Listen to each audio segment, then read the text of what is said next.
Thank you, Ambassador Grossman, for talking to Dunya News today. Thank you very much for having me. I appreciate it. Yeah, it's wonderful that you've decided to talk to us. This is a time when we really need to talk. And it seems you've been doing a lot of talking. You just traveled, you've been to 5, 6 different countries. Right. And people say that you are now the point person for promoting what Secretary Clinton talked about in February 2011 at the Asia Society talk, where she basically said that the political track was an important one. There's a lot that we are hearing about what has happened in Qatar and what's going to happen in Doha. Let's hear from the man himself so that we can get to some facts. What exactly, where have you gone to as far as the Taliban are concerned? Well, first of all, thank you very much. And again, I very much appreciate this opportunity. And that's a very good way to start, which is to try to put this into some context. And I very much appreciate you're referring back to Secretary Clinton's speech at the Asia Society last year. That's about the time I took this job. And I have taken the words that she spoke there in New York as my guidance. And what did she say? She said, please try to find out if it's possible to create this diplomatic effort, a diplomatic surge, to see if it's possible to bring peace and reconciliation in a negotiated way and end 30 years of conflict in Afghanistan. Precisely. And we've tried to do that in 2 ways. First, we've tried to enlist the region, the neighbors and near neighbors of Afghanistan in this effort. And the way I think about it is that I can't conceive of a secure, stable, and prosperous Afghanistan that's not inside of a secure, stable, prosperous region. And of course, that's very important to Pakistan. Indeed it is. And what Secretary Clinton said was something that Pakistan had been continuously talking about in terms of, that political stability and political track is the one to follow. So now let's hear you tell us about the Qatar factor. What has happened? You've met the Taliban, you've talked to the Taliban, and let's hear, 1, 2, 3, what are the things that have happened up until now? Well, I need to go back, though, just one moment to the previous answer, which is to say that this regional aspect of it is extremely important. And as you say, something that Pakistanis have been looking for some time. And when I now go to Pakistan and you hear people say that a secure and stable Afghanistan is a secure, stable Pakistan, that's a very good thing. And something I think Pakistanis and Americans can work on with mutual respect. Now, to the question of who's doing what where. What are you doing? Not who, what are you doing? I understand. But there's one really important thing before I answer any question, and that is to say there's only one purpose for the efforts that we are making. And that purpose is try to get Afghans to talk to other Afghans about the future of Afghanistan. Sure. It makes no use for us to go and say, oh, we're talking to so-and-so, we talk to them here, we talk to them there. All that matters is can the effort that we are making open the door for an Afghan-Afghan conversation, and that's what we're trying to do. So, on this last trip, I was in Turkey, I was in Saudi Arabia, I went to the UAE, to India, to Kabul, again, to Doha, and then Italy also, to brief President Karzai.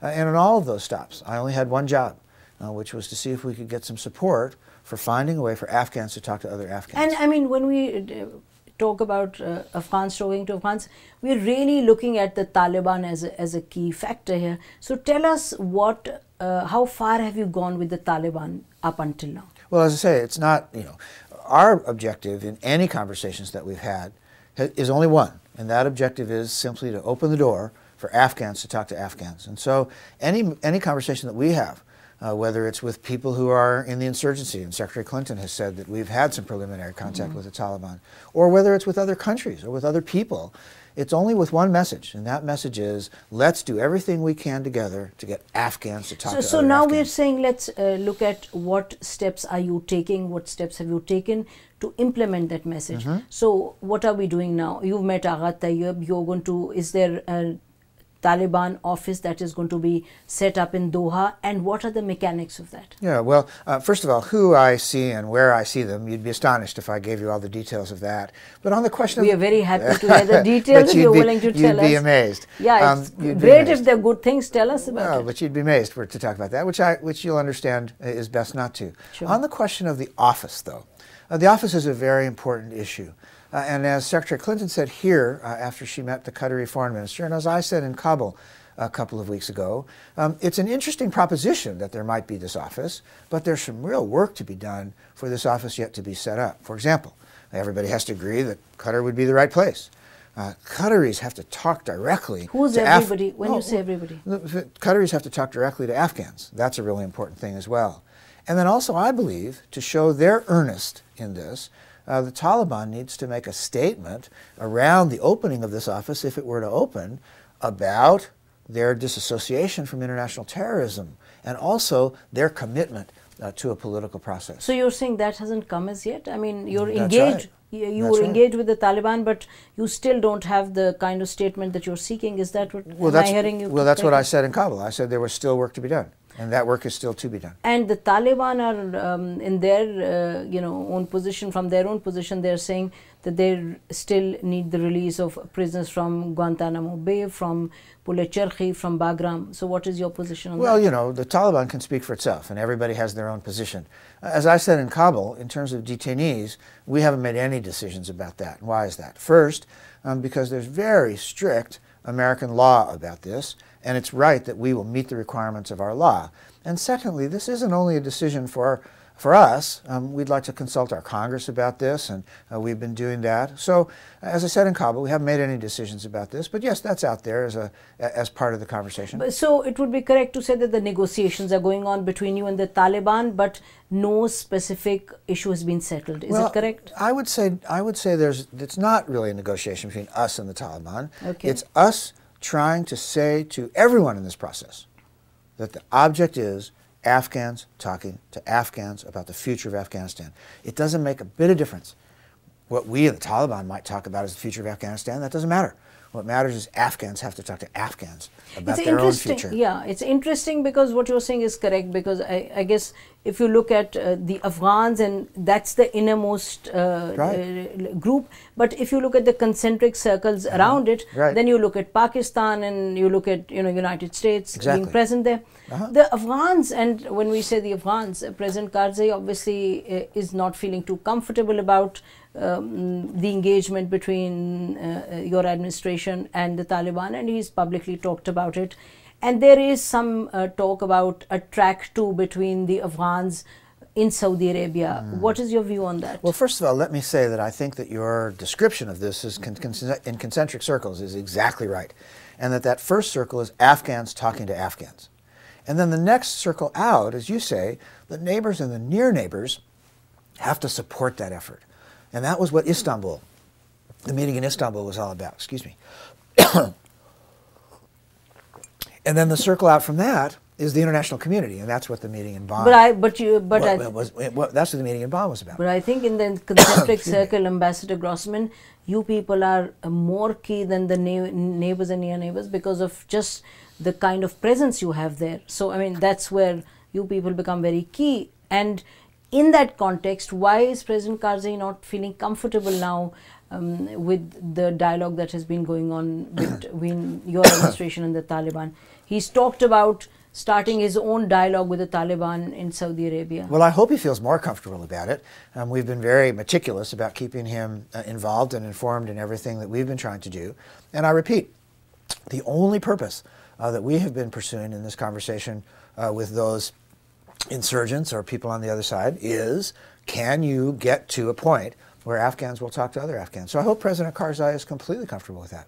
And and what did you hear from the Saudis? You went and you talked to the Saudis. I did. And are the Saudis willing to play a greater role in working on bringing the Afghans together? Well, I think that's up to them. They understand, I believe, how much President Karzai counts on them and how much he admires their role. And so what they choose to do will obviously be up to them. But everybody, Turkey, Saudi Arabia, the UAE, United States, and Qatar, the job is get Afghans talking to other Afghans.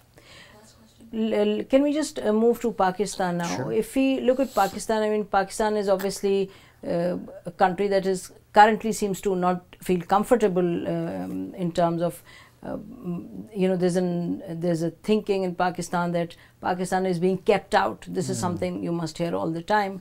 How would you address a question like that? Because in some ways there's a paradox there.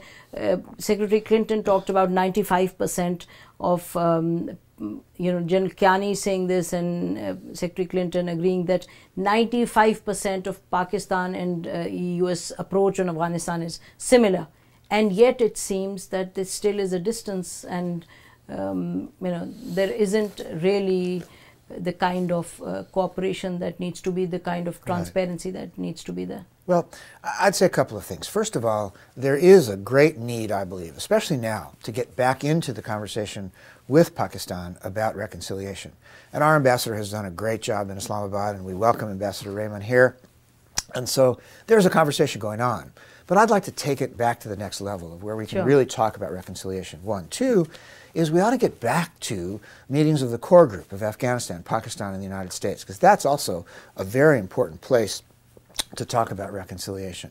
Third, I think for Pakistan, there's decisions to be made about the safe havens and about the enablers, which can keep this war going.